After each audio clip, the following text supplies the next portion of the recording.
अध्याय 38 अक्रूराचे वृंदावनात आगमन. नारद मुनींनी आपल्या स्तुतीत व्योमासूर वधाचा उल्लेख केला नव्हता. याचा अर्थ असा की केशीच्या वधाच्या दिवशीच व्योमासुराचाही वध झाला होता. केशी दैत्य अगदी सकाळीच ठार झाला होता. तदनंतर गोपबालके गोवर्धनावर गायी चरण्यासाठी गेली आणि तेथे श्रीकृष्णांनी व्योमासुराचा वध केला होता. दोन्हीही असुर सकाळच्या समयालाच मारले गेले होते. कंसाने अक्रूराला वृंदावनात जाण्याची विनंती केली. ती संध्याकाळची वेळ होती. कंसाची आज्ञा घेऊन अक्रूर दुसऱ्या दिवशी सकाळी रथ घेऊन वृंदावनाला गेला. अक्रूर हा भगवंताचा थोर भक्त होता. वृंदावनाला जाताना तो भगवंतांची प्रार्थना करू लागला. भगवत भक्त सदैव श्रीकृष्णांच्याच विचारात तल्लीन असतात. त्याप्रमाणे अक्रूर सतत श्रीकृष्णांच्या कमलनयनांचे चिंतन करीत होता. अक्रूर स्वतःशीच विचार करू लागला, आज वृंदावनात श्रीकृष्ण आणि बलराम यांचे दर्शन करण्याची संधी प्राप्त करून देणारी अशी कोणत्या प्रकारची पुण्यकर्मे मी संपन्न केली असावीत, कोण जाणे. एक शुद्ध भक्त श्रीकृष्णांची सेवा करण्यात स्वतःला नेहमीच अपात्र समजतो. त्याप्रमाणे अक्रूर स्वतःशीच विचार करीत होता, मी पूर्ण पुरुषोत्तम भगवंतांना पाहण्याची दिव्य संधी प्राप्त करण्या इतका सुपात्र नाही. ज्याप्रमाणे एक भौतिकवादी मनुष्य भगवत विज्ञान जाणण्यात अपात्र असतो अथवा एक नीच मनुष्य वेदाभ्यास करण्यात अपात्र असतो, त्याप्रमाणे श्रीकृष्णांना पाहण्यात मी अगदीच अपात्र आहे. तथापि असेच आहे की श्रीकृष्णांच्या आशीर्वादाने कोणतीही गोष्ट शक्य होते आणि अशा प्रकारे जर त्यांची इच्छा असेल तर मी त्यांचे दर्शन करण्यात समर्थ होऊ शकेन. कधीकधी नदीच्या लाटांवर तरंगणारे क्षुद्र तृण योगायोगाने तीराकडे येते आणि आश्रय मिळविते. त्याप्रमाणे भौतिक अस्तित्वाच्या लाटावर दूरवर वाहत गेलेला जीव योगायोगाने श्रीकृष्णांच्या कृपाशीर्वादाने वाचेलही.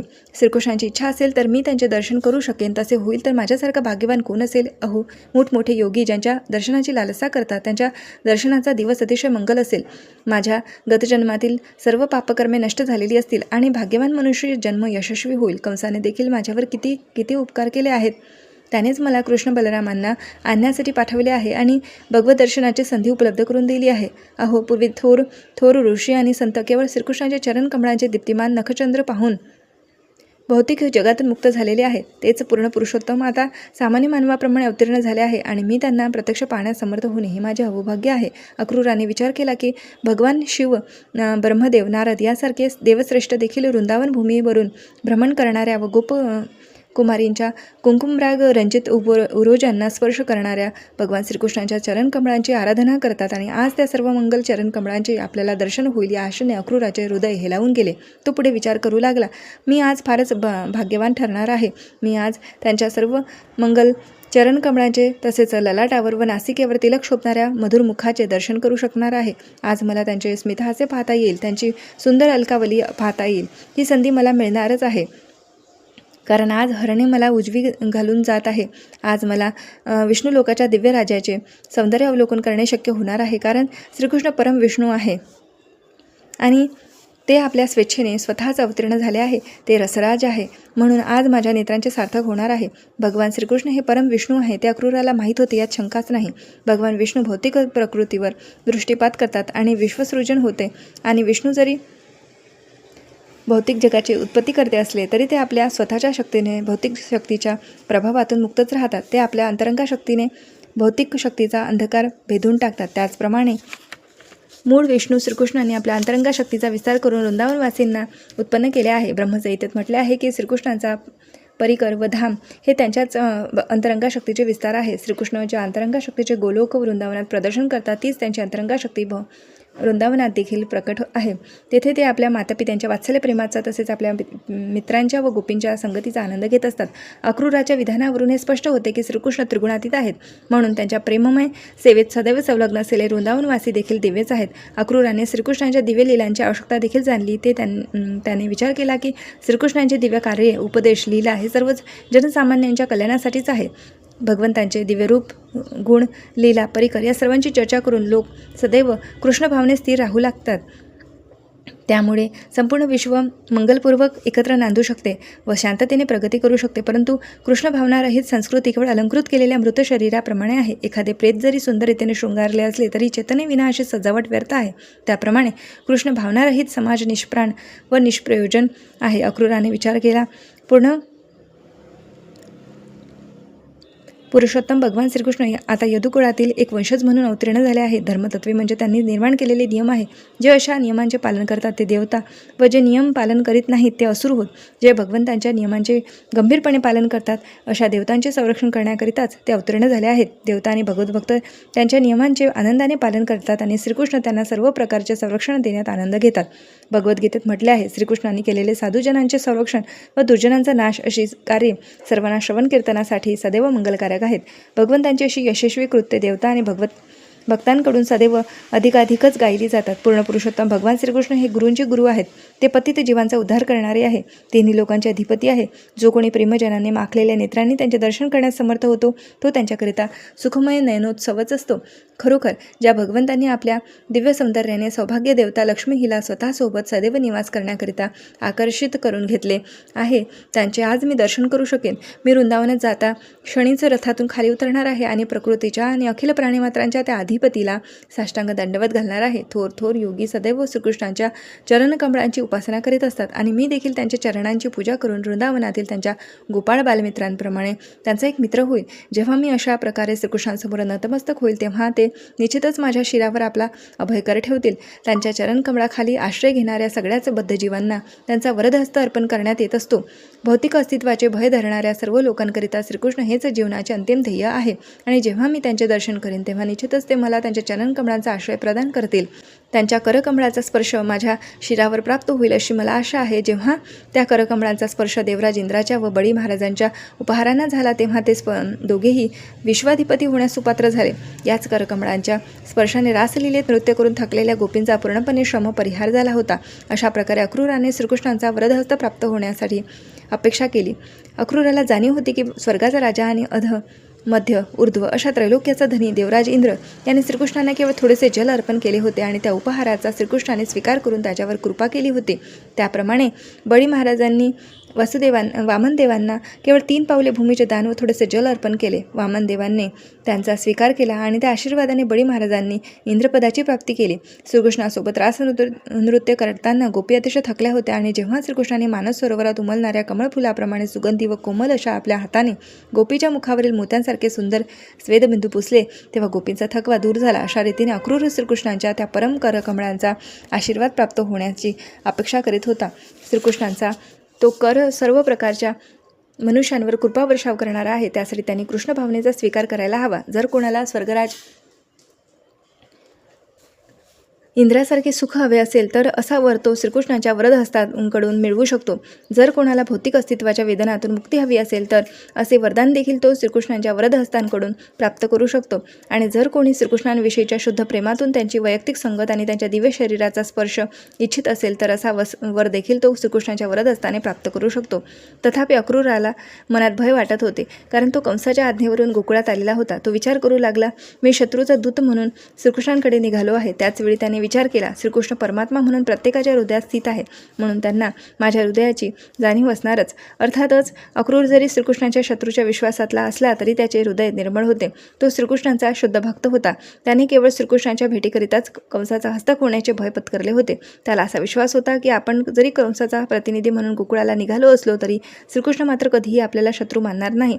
जरी मी कंसाचा प्रतिनिधी म्हणून एका पापी कार्यात नियुक्त असेन तर मी जेव्हा पूर्ण पुरुषोत्तमांसमोर जाईन तेव्हा अतिशय नम्रतेने हात जोडून त्यांच्यासमोर उभा राहीन. ते निश्चितच माझ्या भक्तिभावाने संतुष्ट होतील आणि कदाचित ते प्रेमाने हसतील. ते माझ्याकडे पाहतील आणि मला सर्व पापकर्मातून मुक्त करतील. तदनंतर मी दिव्यदानानंदाच्या स्तरावर असेन. श्रीकृष्ण माझे हृदय जाणीत असल्यामुळे त्यांच्यासमोर जाताच ते मला आलिंगन देतील. मी केवळ यदुकुळाचा वंशज आहे असेच नव्हे तर मी त्यांचा नातेवाईक आणि अन्य भक्तही आहे. त्यांच्या आलिंगनाने माझे शरीर, हृदय, आत्मा हे माझ्या गतजीवनाच्या पापांच्या क्रियाप्रतिक्रियांतून पूर्णपणे धुवून निघतील. आमची शरीरे एकमेकांना स्पर्श करतील तेव्हा मी विनयाने हात जोडून तत्काळ उभा राहीन. श्रीकृष्ण आणि बलराम असे दोघेही मला अक्रूर तात्या म्हणून निश्चितच हाक मारतील आणि माझे पूर्ण जीवन धन्य होईल. पूर्ण पुरुषोत्तम भगवंतांनी जाणल्याविना कोणाचेही जीवन सफल होऊ शकत नाही. येथे स्पष्टपणे प्रतिपादन करण्यात आले आहे की आपण अशा निष्ठेने भगवत सेवा करण्याचा प्रयत्न करावा की त्यामुळे तर आपल्याला विशेष रूपाने जाणू शकतील, अन्यथा मनुष्य जीवन निंद्य आहे. भगवद्गीतेत म्हटले आहे की भगवंत सर्वांसाठी समान आहे, कोणी त्यांचे शत्रू किंवा मित्र नाही. तथापि प्रेमाने सेवा करणाऱ्या भक्तांकडे त्यांचा कल अधिक असतो. भगवद्गीतेत असेही सांगितले आहे की भगवंत भक्तीने केलेल्या सेवेच्या गंभीरतेनुसार प्रतिसाद देत असतात. अक्रूराने विचार केला की श्रीकृष्ण हे स्वर्गीय लोकातील कल्पवृक्षाप्रमाणे आहे. ते उपासकाच्या इच्छेनुसार फळ प्रदान करतात. पूर्ण पुरुषोत्तम भगवान हे सर्व गोष्टींचे उगम देखील आहेत. आपण भगवंतांची सेवा कशी करावी आणि त्यांच्याकडून कसे जाणले जावे हे भगवद्भक्ताला माहीत असलेच पाहिजे. म्हणूनच चैतन्य चरितामृतात स्पष्टीकरण करण्यात आले आहे की भगवद्भक्ताने आपल्या सद्गुरूंची आणि भगवंतांची एकाच वेळी सेवा करीत कृष्ण भावनेत उन्नती साधावी. सद्गुरूच्या मार्गदर्शनाखाली केलेली कृष्ण भक्ती अर्थात सेवा ही अधिकृत स्वरूपाची असते, कारण सद्गुरू श्रीकृष्णांचा प्रकट प्रतिनिधी आहे. श्रील विश्वनाथ चक्रवर्ती ठाकूर म्हणतात की जेव्हा कोणी गुरुला प्रसन्न करतो तेव्हाच तो भगवंतांना प्रसन्न करतो. ही गोष्ट अगदी सरकारी कार्यालयातील सेवेप्रमाणेच आहे, तेथे मनुष्याला विभागीय अधिकाऱ्याच्या देखरेखीखाली काम करावे लागते आणि जर त्या विभागाचा पर्यवेक्षक त्या विशिष्ट मनुष्याच्या सेवेवर संतुष्ट असेल तर त्याची पदोन्नती तसेच वेतनवृद्धी या गोष्टी आपोआपच घडतात. अक्रूर नंतर विचार करू लागला, जेव्हा श्रीकृष्ण आणि बलराम माझ्या स्वभावावर प्रसन्न होतील तेव्हा ते निश्चितच माझा हात पकडून आपल्या निवासस्थानी माझे स्वागत करतील, मला सर्व प्रकारचे आतिथ्य सत्कार प्रदान करतील आणि निश्चितच मला कंस आणि त्याच्या मित्रांच्या कृत्याविषयी विचारणा करतील. अशा तऱ्हेने श्वफलसूत अक्रूर मथुरेपासून गोकुळपर्यंत रस्त्याने केवळ कृष्णाचेच चिंतन करीत होता. तो सूर्यास्ताच्या वेळी वृंदावनाला पोहोचला. अक्रूराला इतक्या लांबवरचा प्रवास कसा आणि किती वेळात झाला हे देखील समजले नव्हते. तो वृंदावनात पोहोचला तेव्हा सूर्य अस्तांचलाला गेला होता. वृंदावनाच्या सीमेवर पोहोचल्यावर त्याला देखील भूमीवर गायीच्या खुरांची चिन्हे व ध्वज वज्र अंकुश कमळ अंकित असलेली श्रीकृष्णांची पावले दिसली. श्रीकृष्णांच्या दिव्य चरण कमळांच्या तळव्यावरील ही चिन्हे अखिल देवतांनी त्रैलोक्यातील श्रेष्ठ व्यक्तींकडून पूजली जातात. श्रीकृष्णांची ती पावले पाहताच अक्रूराने अतिशय आदराने रथावरून खाली उडी घेतली. त्यांच्या अंतःकरणात सर्व प्रकारचे सात्विक भाव उंचबिळून आले. त्यांच्या शरीराला कंप सुटला आणि ते अवरुद्ध कंठाने रुदन करू लागला. श्रीकृष्णाच्या चरणकमळांचा स्पर्श झालेली ती व्रजरज पाहून अक्रूराने हर्षातिरेकाने त्या धुळीत साष्टांग दंडवत घातला आणि तेथेच लोळण घेतली. अक्रूराची ही वृंदावन यात्रा धडा घेण्यासारखी आहे. वृंदावनाची यात्रा करण्याची इच्छा बाळगणाऱ्याने अक्रूराचा आदर्श पुढे ठेवून त्याचे चरणानुगम करावे आणि सदैव भगवंतांच्या लीलांचे कृत्यांचे चिंतन करावे. वृंदावनाच्या सीमेवर पोहोचताच मनुष्याने आपले भौतिक पदप्रतिष्ठा यांचा विचार न करता वृंदावनाची रज आपल्या शरीरावर लावून घ्यावी. श्रील नरोत्तम दास ठाकूर आपल्या एका प्रसिद्ध भजनात म्हणतात, विषय छाडीला कबे शुद्ध हबे मन, माझे मन भौतिक विषय सुखांची दूषित वासना सोडून कधी शुद्ध होईल आणि मी कधी वृंदावनाला भेट देण्यास पात्र होईल. वस्तुतात तिकीट खरेदी करून कोणी वृंदावनाला जाऊ शकत नाही. वृंदावनाला जाण्याची प्रक्रिया अक्रूराने दाखवून दिली आहे. अक्रूर वृंदावनात पोचला तेव्हा श्रीकृष्णाने बलराम गायीचे दूध काढण्याच्या कामावर देखरेख करीत असल्याचे त्याने पाहिले.